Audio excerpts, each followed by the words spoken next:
নমস্কার, টিনা ক্রিয়েশনে স্বাগত। আজকে ছাদে উঠে আরও একবার সারপ্রাইজ। কেন জানেন? চলুন সেটা দেখাচ্ছি। তার আগে দেখুন এই যে বর্ষার গোলাপ কি সুন্দর হয়ে ফুটেছে আমার এই রানী কালারের গোলাপটি। দেখেছেন, বর্ষায় সাধারণত এইরকম ছোট্ট ছোট্ট গোলাপ হয়ে থাকে, তবে এটি সমস্ত কুঁড়ি। এগুলো ফুটলে বেশি বড় হয় না, এই যে ঠিক এই সাইজের গোলাপগুলি হয়। আমি তো এইগুলো তো অনেক দিন হয়ে গেছে, তাই গাছের গ্রোথের জন্য এইগুলো আমি কেটে ফেলে দিয়েছি। এই যে, আর দেখছেন ফুলটি কত বড় হয়েছে। এই যে এখানেও আছে অজস্র কুঁড়ি, আর তার মধ্যে সারপ্রাইজটা কি চলুন দেখাই আপনাদের।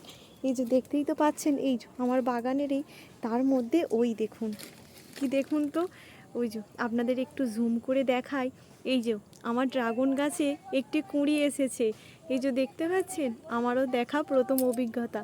এত সামনে থেকে ড্রাগন ফুল আমিও কখনো দেখিনি।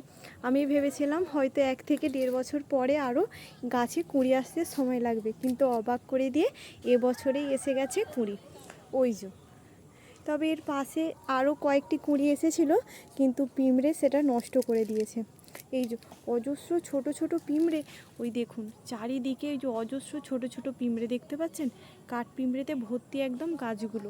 সঙ্গে এই যে এটা হচ্ছে একটি আমার ওই বেগুনি কালারের একটি জবা, দেখেছেন একদম চারিদিকটা পিঁমড়ে লেগে গেছে। এই পিঁমড়ে তাড়ানোর জন্য কি করা যায়, অবশ্যই যদি আপনারা জানেন আমাকে কমেন্ট করে জানাবেন।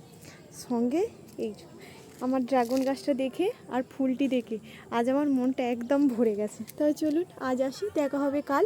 আর এই ড্রাগন গাছ যতবার বড় হবে ফুলগুলো আমি আপনাদের সাথে শেয়ার করতে থাকবো। তবে চলুন আজ আসি, দেখা হবে কাল। ভালো থাকবেন, সুস্থ থাকবেন, সাবধানে থাকবেন।